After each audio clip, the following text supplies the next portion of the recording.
Oke, assalamualaikum semuanya dimanapun kalian berada. Terima kasih sudah mengunjungi channel ini. Semoga anda sehat selalu dan dilancarkan rezekinya ya. Nah, jadi di project kali ini atau di video kali ini saya ingin sharing mengenai permasalahan pada motor matic ya, khususnya pada motor Yamaha NMAX gitu kan. Nah, jadi permasalahan ini adalah ini saya belajar dari pengalaman saya aja ya. Ini pengalaman saya. Nah, saya bagikan pada teman-teman semua biar gitu kan jadi pelajaran juga dan nggak ngerepotin kita sendiri gitu kan ya. Jadi kadang nih susah starter. Nah, itu pertama ya. Kadang agak susah starter. Yang kedua, gejala yang kedua itu pada saat akselerasi atau pada saat kita pakai nih motor ya. Pada saat kita gunakan itu misalkan kita gas di 20 atau 40 kilometer standby ya. 40 misalkan kita guna gas di 40 kilometer ya. Kita gas misalkan ya. Nah, kita gas di 40 kilometer gitu kan. Set itu kadang dia ngeblebet ya. Ledek dek dek dek dek dek dek gitu. Jadi kayak kayak ndut-ndutan ya, kayak ndut-ndutan si gasnya ini. Apalagi kalau kita udah bawa tarik, bawa kenceng nih, terus kita turun gas, biasanya si knalpot nembak. Dak. Nah, itu gejala yang ketiga ya. Jadi ndut-ndutan, knalpot nembak ya. Terus biasanya di sini nih. Nah, di apa di speedometer di AVE-nya ya. Di AVE-nya itu nih bisa kita lihat ya. Nah, jadi di AVE-nya ini dia 38 kilometer per liter. Nah, jadi lebih boros dari biasanya. Yang biasanya bisa 41 kilometer per meter, jadi turun ke 38 kilometer per liter untuk di AVE-nya, gitu kan ya. Nah, itu juga salah satunya jadi boros bahan bakar ya. Terus yang kelima, jadi kadang performa juga turun ya, performa turun. Jadi kalau kita gas nih itu loyo ya, jadi mesin juga jadinya loyo gitu kan. Nah, jadi apa sih penyebab dari permasalahan itu semua? Gejala-gejala yang saya sebutkan tadi ya. Apa sih penyebabnya? Oke, langsung aja. Ini berbicara dari pengalaman saya. Langsung aja kita ke pokok permasalahannya. Permasalahannya itu ada pada bagian busi. Nah, untuk motor Yamaha NMAX sendiri, nih, dia businya ada di sebelah kanan. Nah, di panel samping ini nih. Nih, di sini ya. Nah, bisa kita rogoh pakai tangan dari sini nih. Nah, gini nih. Set. Terus kita tarik kop businya. Nah, ini kop businya sudah terlepas. Sekarang kita lepaskan businya. Nah, untuk lepaskan busi biasa pakai kunci busi ya. Ini motor NX sudah tersedia kunci busi di bawah jok, biasanya disimpannya. Nih, langsung aja kita lepaskan businya. Nah, ini bisa kita rogoh pakai tangan dari sini nih. Nah, terus kita pakai obeng nih dalamnya yang buat nyongkelnya itu. Nih, ini kan. Nah, ini posisi businya kan tuh, yang putih ya. Nih, ini kita masukin kuncinya. Set. Terus kita masukin di sini pakai obeng, putar ke kiri. Nah, seperti itu ya. Terus kalau udah longgar tinggal kita puterin aja nih pakai tangan sampai businya lepas. Oke, ini sudah terlepas untuk businya nih ya. Nah, sekarang kita coba lihat, kita bandingkan busi yang lama ya. Dan di sini udah saya siapkan juga busi yang baru nih. Saya menggunakan busi Denso nih. Tuh. Kalau busi standar bawaan itu kan NGK ya, yang CPR 8EA. Ini bisa kita lihat ya, sama aja untuk ukurannya, tingginya itu sama aja ya. Tuh. Sama aja, bagian atasnya juga sama. Nih ya. Tuh, untuk bagian bawahnya ini sama, cuman beda di bagian ringnya aja ya nih. Ringnya. Ini yang standar yang bawaan, ini yang Denso.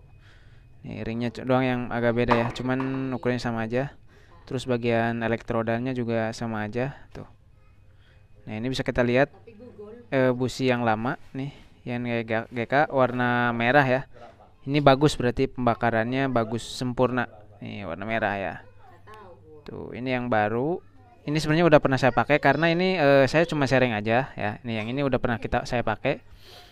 Karena saya lagi nyari gejalanya kan, ternyata memang dari busi gitu kan. Nah, ini pembakarannya bagus warna merah. Biasanya kan kalau busi hitam apalagi ada olinya itu bahaya ya, karena biasanya oli nyebrang ya ke ruang pembakaran. Biasanya kayak gara-gara piston, ring piston itu kan, itu oli nyebrang ke ruang bakar. Biasanya gejalanya di busi ini banyak oli hitam. Nah, itu biasanya bermasalah. Kalau ini pembakarannya bagus warna merah nih. Tuh. Bagus ya. Nah, jadi sekedar informasi untuk jarak tempuh pemakaian normal busi itu biasanya sekitar 10.000 km sampai maksimal 15.000 km ya. Sebenarnya masih bisa lebih, cuman biasanya gejala udah nggak enak kayak tadi ya.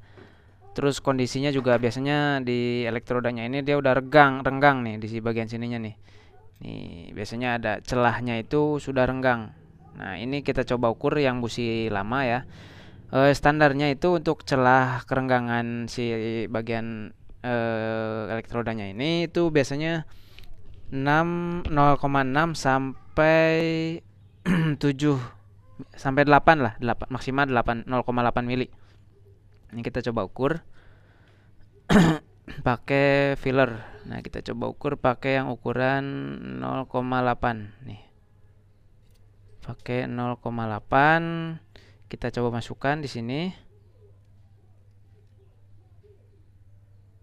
Nah, ini masuk dan masih ada celah ya, tuh. Masih ada celah. Coba kita yang 0,9. Nih. Ini 0,9 ya, kita coba pakai yang 0,9. Kita coba masukkan kerenggangannya. Ini masuk ya. Tuh, masih masuk dan bahkan masih agak longgar. Tuh. Dan kita coba yang 1 mili. Nih, 1 mili. Nih. 1 mili ya. Kita coba masukkan. Nah, masih masuk ya. Buset, ini udah renggang banget sih. Nah, jadi udah ketahuan ya. Penyebabnya itu busi udah renggang. Nah, ini udah nggak bagus nih. Kita coba bandingkan dengan yang standar, yang masih bagus, yang baru ya. Nih yang Denso yang baru. Kita coba ukur dari 9 ya. Biasanya kalau 9 itu udah renggang ya. Tadi 9 masuk, 1 juga 0,9 juga masuk ya. 0,9 dan 1 juga masuk 1 mili ya. Coba kita dari yang 0,9 mili ini. Ini 0,9 nih. Ya. 0,9 mili. Nah, ini kita coba tes. Nah, ini nggak masuk ya tuh. Tuh. Ini nggak masuk tuh. Ya. Nggak masuk 0,9. Kita coba yang 0,8. Nah, ini ya 0,8. Kita coba tes.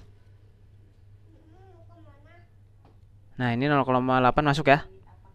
Oh, 0,9 nggak masuk, maksimal 0,8. Ini untuk standar kerenggangan celah standar di elektrodanya ini ya, di businya ini. Tuh. Kerenggangannya maksimal 0,8. Kalau 0,9 itu udah renggang, apalagi udah 1 mili ya. Nah, itu bisa kita lihat. Jadi kerenggangan standar itu sekitar 0,6 sampai 0,8 ya untuk kerenggangan busi motor ini. Ya, seperti itu. Jadi, kalau udah renggang, ya itu tadi bisa pembakaran itu jadi kurang maksimal. Nah, jadi sistem busi ini begini. Nah, jadi kan dari koil, nih koil itu kan dari arus listrik. Nah, masuk ke busi, nih.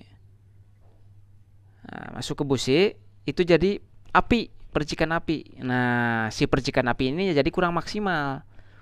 Nah, di ruang bakar itu jadi kurang maksimal pembakarannya. Akhirnya percikan apinya kurang maksimal, pembakarannya jadi kurang sempurna. Nah, akhirnya bahan bakar pembakaran itu jadi prematur. Hasilnya juga jadinya motor lemot. Ya, terus pembakaran gak sempurna. Akibatnya apa? Akibatnya knalpot meledak kalau pada saat turun gas ya. Nah, apalagi kalau pada saat kita di 40 km nih, stay di 40 km gitu kan. Dia biasanya ndut-ndutan. Ndut, apalagi kalau pakai knalpot racing kayak punya saya ini, itu berasa ya. Dek dek dek dek dek dek dek dek ndut-ndutan gitu kan. Kalau turun gas bahkan meledak-dak gitu. Nah, itulah penyebab dari si busi yang udah nggak layak pakai, apalagi sudah renggang seperti ini. Oke, jadi kurang lebih seperti itu ya.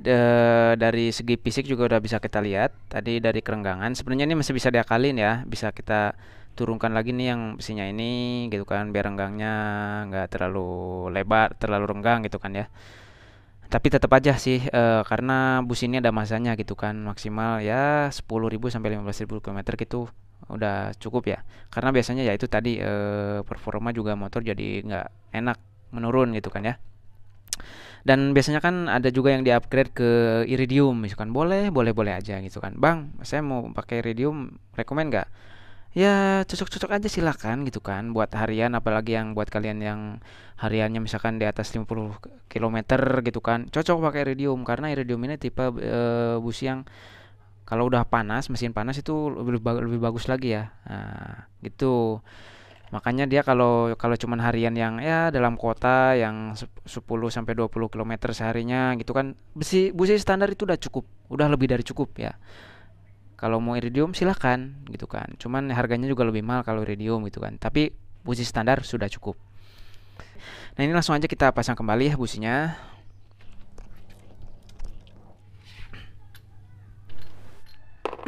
Oke, businya sudah terpasang kembali ya, itu dia. Dan kita coba nyalakan. Cek gur ya, langsung. Nah, oke. Jadi itu dia. Ini berbicara dari pengalaman saya sendiri gitu kan. Yang sudah saya alami gitu kan sebelumnya. Jadi ini hanya sharing dan berbagi ke teman-teman semuanya gitu kan. Bahwasanya penyebab dari kelima gejala tadi gitu kan, dan itu udah dipastikan kondisi businya. Apalagi kita makanya harus dicek nih pemakaian busi kita udah berapa kilometer, harus ada patokan. Kalau udah di atas 10.000 atau mungkin udah di atas 20.000 kilometer gitu kan, nah itu udah pasti businya. Seperti yang saya alami sebelumnya. Mungkin cukup itu saja ya project kali ini atau video kali ini. Semoga video ini bermanfaat dan buat kalian juga semoga sehat selalu, dilancarkan rezekinya ya cuy ya. Oke. Mungkin buat link pembelian busi nanti misalkan kalian mau busi yang standar yang Denso ini ataupun yang NGK, nanti saya simpan link pembeliannya di deskripsi ya, atau mungkin kalian pengen yang NGK Iridium, nanti saya simpan di deskripsi link pembeliannya atau saya sematkan di kolom komentar aja ya. Oke, terima kasih. Assalamualaikum warahmatullahi wabarakatuh. Mantap.